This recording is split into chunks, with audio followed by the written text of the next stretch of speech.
Abin da ya faru shine a ranar 29 ga watan Mayu da ranar Litinin kenan da ta gabata aka samu rahoton cewa wasu 'yan ta'adda sun shiga garin Tani da yake a karamar hukumar Bindawa a yunkurinsu na sata da garkuwa da wani magidanci mai suna Yahaya Usman. Nan take DPO na wannan karamar hukuma ya yi jagoranci jami'anmu zuwa wannan guri inda aka dakile wannan yunkuri nasu har muka samu nasarar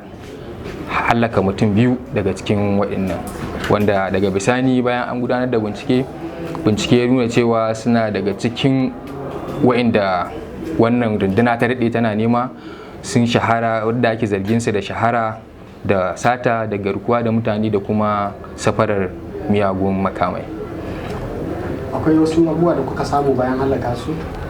Tabbas mun samu nasarar samu bindiga kirar AK-47 guda 1 da kuma harsashenta guda 5. To gashi wannan shine ranar ka ta biyu da kama aiki, wani tabbaci za ka ba mu al'ummar jihar Katsina cewa karkashin cikin hukuncin Allah zuwan ka zai kawo ma jihar alfanu? To alhamdulillahi, ko me za mu yi za mu fara ne da sunar Allah, domin da neman yadda su ne komai yake iya faruwa. Kamar yadda wannan runduna ta 'yan sandan jihar Katsina ta shahara gurin jajircewa gurin kawo zaman lafiya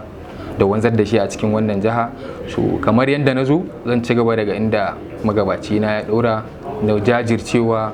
da nuna hazaƙa da ƙwarewa a salon aiki na ganin cewa duk wata hanya da take da za a samu a wanzar da zaman lafiya a wannan ƙasa a ƙarƙashin jagorancin shi kwamishinan 'yan sanda na wannan runduna ya tabbata insha Allah. Wani tabbaci za ku ba al'ummar jihar Katsina, musamman ganin tsohon gwamna da ya tafi Rabi Rabi Misali ya samu gudunmuwa sosai da haɗin kai ga 'yan sanda wurin yakar ta'addanci da ya addabi jihar, yanzu kuma ga sabon gwamna an samu. Shin wani tabbaci za ku ba al'ummar jihar Katsina don ganin cewa kun haɗin gwiwa da gwamnati wurin yakar ta'addancin da ya saura a jihar? Alhamdulillah, tabbacinmu shine kamar jiya kamar yau, yadda muka ba da gudunmawa ga waccan gwamnati da ta sauka, haka har ila yau a shirye muke da mu ba mu wannan sabuwar gwamnati gudunmawa 100% na ganin cewa duk shirye-shiryenta na wanzar da zaman lafiya a wannan jiha ya zama abin tarihi, wato an cimma haka ta cimma ruwa insha Allah. Aikin ka bai yiwa sai tare da abokan aiki, wato 'yan jarida kenan, ya za ka kyautata alaƙar ka da su?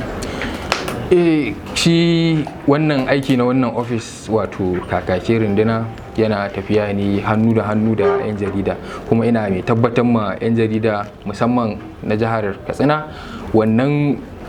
kyakkyawa alaƙa da take da su